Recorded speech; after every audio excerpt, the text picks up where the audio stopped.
This is by way of an experiment. I had to do a drawing for the end papers for my new book, POOCHYTOWN, which is still in production.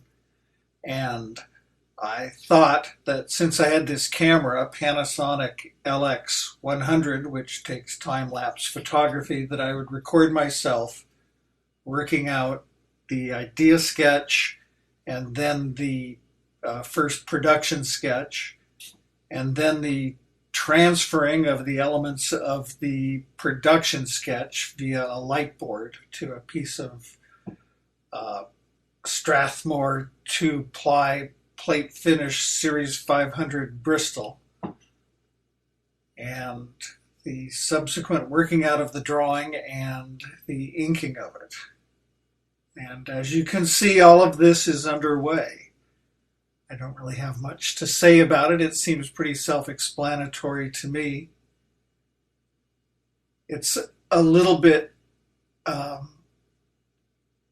cringe-inducing to watch something like this unfold. It's so much better to view it in memory, where I have a sort of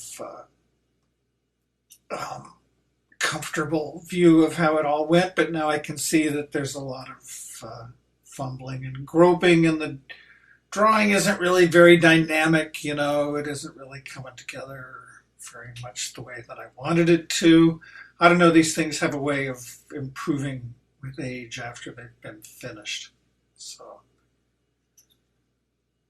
we'll see. But I don't think this one is going to age well. I think that one of the problems that I have here is that the camera is situated such that I can't really get in there the way that I would like to. Ordinarily, I would sort of sketch this out at arm's length, and then when I was inking passages that I wanted to have detail that would reward scrutiny, I usually get my nose right down there in the paper.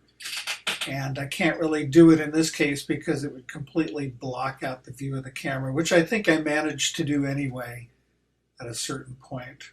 My head is seen more than the drawing at some point. But, you know, that's what makes this such an honest and authentic document. That and this rambling, semi-coherent soundtrack I've provided for it. I'm just going to let this stand, which shows how unconcerned I am with getting this right or doing a good job on it.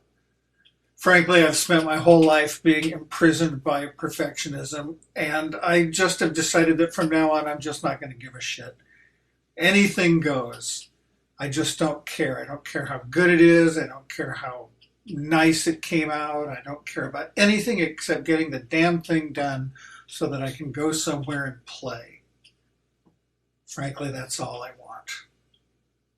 But if I am going to continue to document these failures, I'm going to have to figure out a method for positioning the camera so that I can get in there closely and do the kind of nose to paper scrutinization that I need to do in order to get things the way that I want them to be. And the practical demands of the lens. It's really an unforgiving kind of a thing. You can't tell it anything, really. Or at least I can't, because it's suspended over my head. So I can talk to it, and I do talk to it. But it doesn't move when I do that. I'm mostly talking to it, I guess, because I'm kind of lonely in my studio. I don't really do much but this kind of thing all day long, you know. When I'm working on one of those Frank books, it's just plotting and drawing these wavy lines over and over and over again, you know. It kind of takes its psychological toll on me. Now look at that.